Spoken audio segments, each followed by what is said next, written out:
எல்லாரும் என்ன சமைக்கணும்னு முடிவு பண்ணிவிட்டு அப்புறமா அதுக்கு என்னென்ன இன்க்ரீடியன்ஸ் எல்லாம் தேவைன்னு பார்த்து வாங்குவாங்க. ஆனால் வீட்டில் ஏதோ ஒரு அன்யூஷுவலான ஐட்டம் இருந்தால் அதை வச்சு வித்தியாசமாக என்ன பண்ணலாம்னு யோசிக்கிற ஒரே கோஷ்டி நாங்கள் தான். போன சமையல் வீடியோவில் சொன்ன மாதிரி சண்டேனா எங்கள் வீட்டில் சிக்கன் டே. இன்னைக்கு மண்டே இல்லடா மச்சான் டேடா. சாப்பிட்டு அப்படியே ஒன் ஃபுல் டே அம்மா மலைப்பாம்பு மாதிரி சுருண்டு படுத்திருப்பாங்க செமிக்கிற வரைக்கும். இந்த வாரமும் அதே கதை தான். அம்மாவுக்கு கொஞ்ச நாளாக பாலில் இருந்து தனியாக பிரித்து எடுத்து வச்ச க்ரீமை யூஸ் பண்ணி ஏதாவது செய்யணும்னு ஆசை. அதை எடுத்து எத்தனையோ ஸ்வீட் செய்யலாம், பட் நோ டயட் அப்படின்னு சொல்லிடுவாங்க. சரி, இதை வச்சு என்ன பண்ணலாம்னு யூடியூப்பை பார்க்க ஆரம்பிச்சிட்டாங்க. இன்னைக்கு வந்து நம்ம மலாய் சிக்கன் பண்ண போகிறோம்.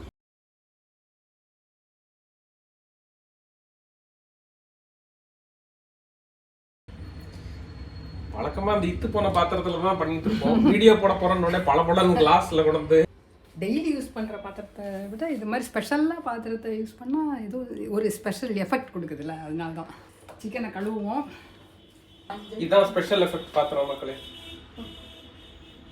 உள்ள இருந்து எதுவும் கிராஃபிக்ஸ் தெரியுதா பாருங்க, ஸ்பெஷல் எஃபெக்ட்ஸ்லாம் சேர்த்து.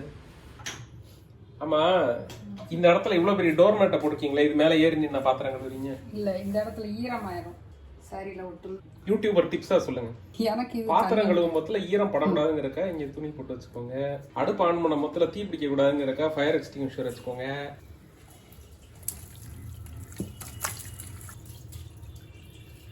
நமக்கு தேவையானது குழம்புக்கு தனியாக எடுத்து வச்சுட்டு. ஆமாம், இதில் போன்லெஸ் அண்ட் போன் உள்ள சிக்கன் இருக்கு. போன் உள்ளதையும் எக்ஸ்ட்ரா கொஞ்சம் லிவர் வேற வாங்கிட்டு வந்தேன். இவங்களுக்கு அயன் டெஃபிஷியன்சி இருக்கு அப்படிங்கிறதுனால. அதையும் ஒரு யூடியூபர் டிப்பாக சொல்லுங்க. அயன் டெஃபிஷியன்சிக்கு சிக்கனோட லிவர் தான் ரொம்ப பெஸ்ட்னு சொன்னாங்க.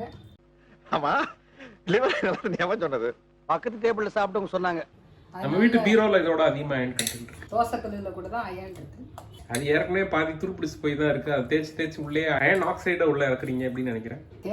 தேய்ச்சா வாய்ப்புல எப்படி போகும்? தேய்ச்சா கீழே தான் போகும். அரைகுறையா கழுவி எப்படினாலும் கொடுப்பீங்களா? அது ஏன்னா அது கேஸ்ட் அயன், டிஷ் வாஷர்ல போட மாட்டீங்க. உடனே அரைகுறையா கழுவுறேன்னு ஒன்றும் அர்த்தம் கிடையாது. டிஷ் வாஷர் வாங்குறதுக்கு முந்தின காலத்துல எல்லாம் அப்பயும் அரைகுறையா தான் கழுவி. எப்படியோ அவ்வளோ பெருசா அதுதானே சாப்பிட்டு அதில் வளர்ந்து ஹெல்த்தியாக தானே இருக்கீங்க. 1/2 கிலோ போன்லெஸ் வாங்கியிருக்கேன். 1/4 கிலோ வந்து ரெகுலர் சிக்கன் வாங்கியிருக்கேன். சிக்கன் மட்டும் இல்லை, ஸ்டிக்கு ஒரு ஸ்டிக்கையும் வந்து ஊற போடணுங்க. எதுக்கு? ஏன்னா அது இல்லாட்டா கறிக்கணுமா இதில் அவனில் வைக்கும்போது. அப்போ சிக்கனையும் கடைசியில் ஊற வச்சுட்டு தண்ணியில் கழுவிடணுமா? அதுவும் கறிக்கணும்ல. ஸோ 1/4 கிலோ வந்து செப்பரேட் பண்ணி எடுத்தாச்சு. மிச்சம் 1/2 கிலோ கல் உப்பு போட்டதுனால. அதாவது இதை கழுவுறதுக்கு கல் உப்பு போட்டுக்கீங்க. ஆமாம் ஆமாம், அதுதான் நல்லா தேய்ச்சி கழுவுறதுக்கு, மீனுக்கு சிக்கனுக்கு எல்லாத்துக்குமே.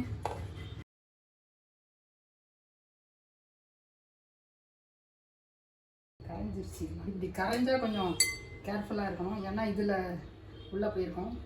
ஆனால் நம்ம என்ன பண்ண போகிறோம்னா இதை இன்னும் நிறைய உப்பு போட்டு உப்பு கறிக்கிற மாதிரி வச்சு கடைசியில் குப்பையில் ஓட்ட போகிறோம். அப்படி இல்லை, அப்படி ஒரு நாள் பண்ணதே கிடையாது. எதுக்கும் ஒரு தொடக்கம் இருக்கணும்ல இல்லை. இதை வந்து நம்ம என்ன செய்ய போகிறோம்னா நல்லா ஒத்தி எடுத்துட போகிறோம். மசாஜ் பண்ணுற மாதிரியே இருக்கு. அது ஏன் ஈரம் இருக்கக்கூடாதுன்னா வந்து சிக்கனுக்குள்ளே வந்து ஈரம் நிறையா இருக்கும். அதை நம்ம சால்ட்டு போடும் போதில் அந்த ஈரத்தை வெளியே எடுத்து அப்புறம் திருப்பி அதை ரீஅப்சர்வ் பண்ணும். அதுதான் அந்த ப்ராசஸ். இதை வந்து மேரினேட் பண்ண போகிறோம். இது பார்த்தீங்கன்னா க்ரீம். இந்த க்ரீம் வந்து அம்மா எப்படி எடுத்துப்பாங்க அப்படின்னு பார்த்தீங்கன்னா, எங்கள் வீட்டில் வாங்குற பால் வந்து இந்த அளவுக்கு இது ஃப்ரிட்ஜில் வச்சோடனே நல்லா ஆட விழும். அதை தினமும் எடுத்து எடுத்து எடுத்து எடுத்து இங்கே ஃப்ரீசரில் வச்சுருப்பாங்க. இன்னைக்கு இல்லை, இப்போ தான் ரீசெண்டாக நெய் காய்ச்சிருக்காங்க. சேர்த்து வச்சு ஒரு 10 நாளைக்கு ஒருக்க அதை வந்து நெய்யாக காய்ச்சிடுவாங்க. கொஞ்சமாக எனக்கு ஆடை கொடுங்க அப்படின்னு தினமும் கேட்டால், நீ குண்டா இருக்க, நீ ஆடையெல்லாம் சாப்பிடக்கூடாது அப்படின்னு சொல்லிட்டு அநியாயமாக இது மாதிரி பாடி ஷேமிங்லாம் பண்ணிட்டு இதை எடுத்து வச்சுருவாங்க. 10 நாளைக்கு ஒருக்க நெய்யை காய்ச்சிட்டு அப்புறம் அதை அவங்களே குடிச்சிருவாங்க. ஆமாம், இந்த மாதிரி ஆடையை எடுத்து க்ரீமாக சேர்த்து வச்சு நல்ல ஸ்வீட் எல்லாம் பண்ணி அண்ணாமலை படத்துல மாதிரி ஒரே நாள்ல பணக்காரங்களாயிடலாம்ல. ஒரே நாள பணக்காரன் ஆகிறதுலாம் வந்து தமிழ் படத்துல தான் நடக்கும். நிஜமாவே ஒரே பாட்டு பாடி பணக்காரன் ஆகணும் அப்படின்னா நம்ம பேப்ல எஸ்கோபாரா தான் இருக்கணும். அது யாரு? அது யாரும் தெரியாதா? அவரு ஒன்றும் இல்லை, கவுன்சிலர். 1/2 கிலோ சிக்கன் இருக்கு. பெப்பர் பொடி, மல்லி செடி கட் பண்ணது, உப்பு. இது வந்து ஹங்கர்டு, அதாவது வடிகட்டப்பட்ட இல்ல தொங்க விட்டு தண்ணியை உள்ள எல்லாத்தையும் ஒரு துணியில வந்து கட்டி அந்த தண்ணி எல்லாம் வெளியே போற வரைக்கும் இது பண்ண ஒரு ஹங் கர்ட் தான். இது வந்து வீட்டில் தயார் பண்ண க்ரீம், அதாவது ஆடை பால்ல இருந்து கொஞ்சம் கொஞ்சமா ஆடையை சேர்த்து வச்சு. சின்ன வயசுல இருந்து ஒரு சேர்த்து வைக்கிற பழக்கம் இல்ல, ஊதாரித்தனமா வாழ்ந்துட்டேன். இது வர சேர்த்து வைக்கிறேன் எடுத்த க்ரீம். இது இஞ்சி பூண்டு பேஸ்ட்டு, பச்சை மிளகா பொடியாக கட் பண்ணது. இது வந்து பைண்டிங்க்கு மாவு. பச வேண்டாமா பைண்டிங்க்கு? அரை கிலோ சிக்கனுக்கு ஒரு 2 டேபிள் ஸ்பூனு இது போட்டிருக்கோம், பெப்பர் பொடி. ஏற்கனவே உப்பு போட்டு கழுவுனனால இதில் கொஞ்சம் உப்பு இருக்குது, அதனால் 1 டேபிள் ஸ்பூன் அளவு உப்பு. இஞ்சி பூண்டு பேஸ்ட்டு, பச்சை மிளகா பொடியாக கட் பண்ணது. இதை எல்லாத்தையும் இப்போ வந்து மிக்ஸ் பண்ணிக்கிறோம். இந்த தயிரையும் இதையும் சேர்த்து நல்லா அடிச்சுக்கிட போகிறோம், க்ரீமையும்.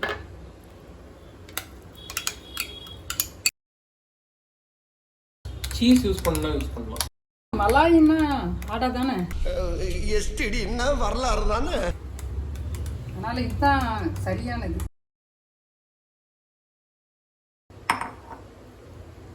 மறுபடியும் இதை மிக்ஸ் பண்ணிவிட்டு சில்லியும் போட்டுக்கிறோம். இதை நல்லா பிசையும். 5 நிமிஷத்துக்கு அதை நல்லா மசாஜ் பண்ணணும். அப்போ தான் அந்த சிக்கனுக்குள்ளே எல்லாம் போய் அது கொஞ்சம் சாஃப்ட் ஆகும். இப்போ கவர் பண்ணி வச்சுக்கணும். இப்போ எடுத்துகிட்டு வந்து ஃப்ரிட்ஜில் வச்சுருவோம்.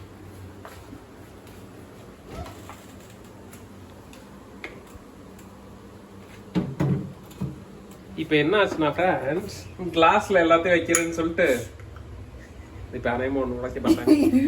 லெமன் ஜூஸை புளிஞ்சு வச்சுட்டு டிரான்ஸ்பரண்டாக இருந்ததுனால தெரியாமல் போயிடுச்சு. இப்போ அதனால திருப்பி ஃப்ரிட்ஜில் இருந்து எடுத்து ஊற்றி பசங்கிட்டு இருக்காங்க. இதுதான் ரொம்ப சீன் போடக்கூடாதுங்கிறது.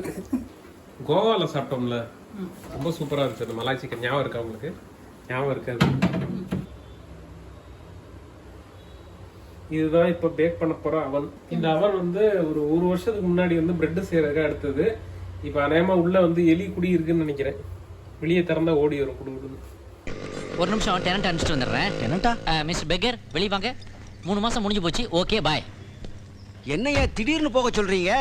என்ன பண்றது, 3 மாசமா வண்டி சும்மா நினைச்சு உங்களுக்கு வாடகைக்கு விட்டேன். இப்போ வண்டியை டெலிவரி கேட்குறாங்களே. இந்த அவன் பார்த்தீங்கன்னா மோஸ்ட்லி கொஞ்சம் கேக் பேக் பண்ணுறதுக்கு, பிரெட் செய்யறதுக்கு தான் யூஸ் பண்ணியிருப்போம். இதில் கொஞ்சம் ஃபால்ட் இருக்கு. ஃபர்ஸ்ட் ஆஃப் ஆல் இதில் உள்ள வந்து சிக்கனை வந்து ரோட்டி சரி சிக்கன் பண்ணுறதுக்காக சுத்துற மாதிரி ஒரு மோட்டரைஸ்டு மெக்கானிசம் இருக்கு. அதில் இருக்க குருவை தொலைச்சதுனால அந்த இடத்துல இப்போ ஃபுல் சிக்கன்லாம் எதுவுமே செய்ய முடியல. Temperature control okay. இந்த இதெல்லாம் அழிஞ்சு போச்சு லெட்டர்லாம். எது பிராயில் எது பேக் அப்படிங்கிறது எனக்கு தெரியல. இதில் டைமர் வந்து சுத்தமாகவே அவ்வளோதான் ஓடாது டைமர். இதை மாற்ற வேண்டிய நேரம் வந்துருச்சு அப்படின்னு நினைக்கிறேன். ஸோ இப்போ இதை ப்ரீ ஹீட் பண்ணணும். எப்பயுமே வந்து எதை பேக் பண்ணணும்னாலும் சரி ஃபஸ்ட்டு ஒரு 10 நிமிஷத்துக்கு அதை டெம்பரேச்சருக்கு கொண்டு வரணும். அப்புறம் தான் அதை தூக்கி உள்ளே வைக்கணும். 250 மேக்ஸிமமில் வச்சுட்டு ஓகே பேக்கில் இருக்குது. இப்போ வந்து 10 நிமிஷத்துக்கு இதில் டைமர் வைக்க முடியும். பட் வந்து டைமர் ஒர்க் ஆகாது அப்படிங்கிறதுனால இதை அப்படியே விட்டுறோம். நம்மளே 10 நிமிஷம் பார்த்துட்டு ஆஃப் பண்ணிட வேண்டியதான்.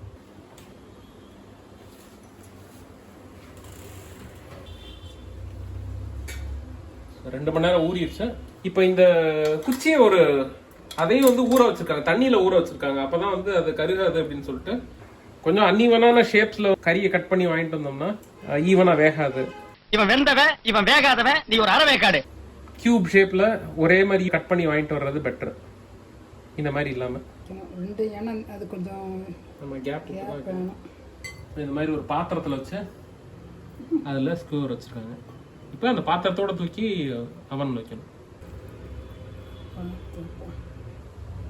250 டிகிரி ஹீட் ஏறிட்டு இருக்கு. அந்த ஹீட்டிங் எலமெண்ட்டை பார்த்தீங்கன்னாலே தெரியும். ஸ்க்ரூவரில் குத்தி இந்த பாத்திரத்தில் வச்சுருக்கோம். ரெடி ஆயிடுச்சு. வந்து இந்த சிலிக்கான் ப்ரஷில் ஆயில் எடுத்து வந்திருக்காங்க. ஒரு 10 வருஷமாக துவைக்காத க்ளவுஸ் எடுத்து உள்ள வைக்க போகிறாங்க.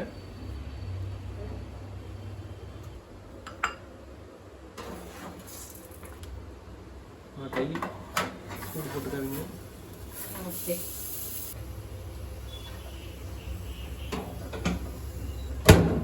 திருப்பி போட்டு லைட்டாக இன்னொரு ஆயில் கோட் பண்ண போகிறோம்.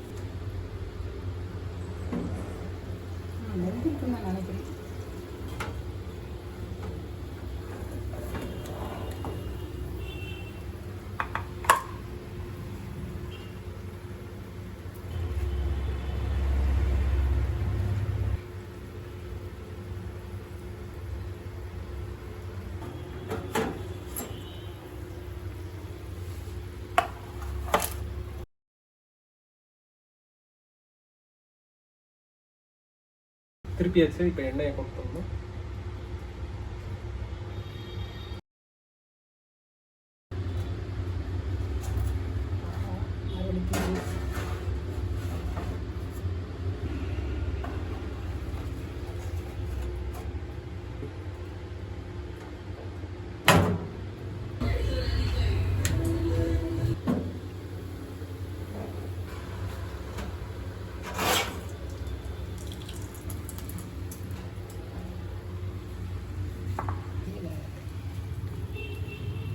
சூப்பராக பார்பெக்யூ ரெடி ஆயிடுச்சு நமக்கு.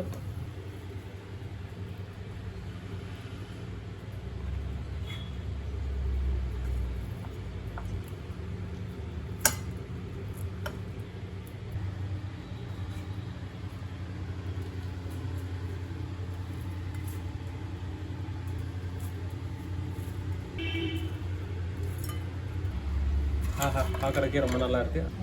மணக்குது.